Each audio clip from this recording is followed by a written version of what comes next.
Show ముందు కొట్లాడుకున్న యువకులపై కాదు సజ్జనార్ మీ ప్రతాపం, బిగ్ బాస్ యాజమాన్యం అండ్ అక్కినేని నాగార్జునపై చూపండి మీ ప్రతాపం అంటూ కూడా సిపిఐ నారాయణ కామెంట్ చేశారు. ఆయన ఏమన్నారు ఒకసారి చూద్దాం. ఈరోజు బిగ్ బాస్ షో ముందు పెద్ద గలబాయింది, కుర్రవాడు కొట్టుకున్నారు. దానికి కేసులు పెడతామని చెప్పి సజ్జనార్ లాంటి వాడు వచ్చి ఆర్టీసీ బస్సులు చెడగొడతామని కేసులు పెడతా ఉన్నారు. నేను సూటిగా అడిగేది ఏంటంటే, ఆ బిగ్ బాస్ షో అనేది ఒక అరాచకమైనటువంటి షో. దాన్ని పర్మిషన్ ఇవ్వడం కరెక్ట్ కాదు. దానిలో ఏదైనా ప్రైజ్ వచ్చిందని చెప్పేసి ఆ ప్రైజ్ వస్తే వాళ్ళు కొట్లాడుకున్నారని, దాన్ని బస్సులు పగలు కొట్టారని చెప్పేసి ఈ సజ్జనార్ కేసు పెడుతున్నారు. నేను సూటిగా అడుగుతున్నా, మీరు సైబర్ కమిషనర్గా ఉన్నప్పుడు నేనే వచ్చి ఈ బిగ్ బాస్ అనేది ఒక క్రైమ్ ఇది, దాని మీద యాక్షన్ తీసుకుని పెడితే 3 రోజులు పెట్టుకొని నేను చేయలేను, మీరు కోర్టుకు పోండి అన్నారు.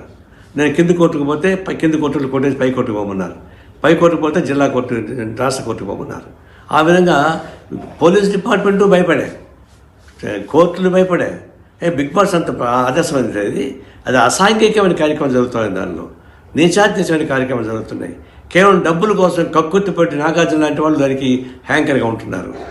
బీజేపీ ఒకవైపున మేము హిందూ ధర్మశాస్త్రం అని చెప్పేసి మరి మన భారతీయ సంస్కృతి అంటున్నారు. ఇది భారతీయ సంస్కృతిలో భాగమైంది.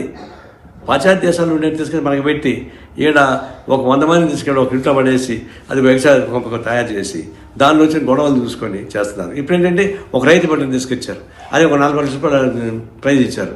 అంటే గ్రామీణ ప్రాంతంలో ఉన్న వాళ్ళని కూడా అట్రాక్ట్ చేయడం ద్వారా, పట్టణ ప్రాంతంలో ఉండేటువంటి వాళ్ళంతా సరిగ్గా చూడడంలే, గ్రామీణ ప్రాంతంలో కూడా అట్రాక్ట్ చేయాలి. అందువల్ల ఈ రైతు పంటను తీసుకొచ్చి ఒక ప్రైజ్ ఇచ్చి ఇంటికి ఇచ్చారు, బయట కొట్లాట పెట్టారు, తాము తనుకోసం అన్నట్టుగా.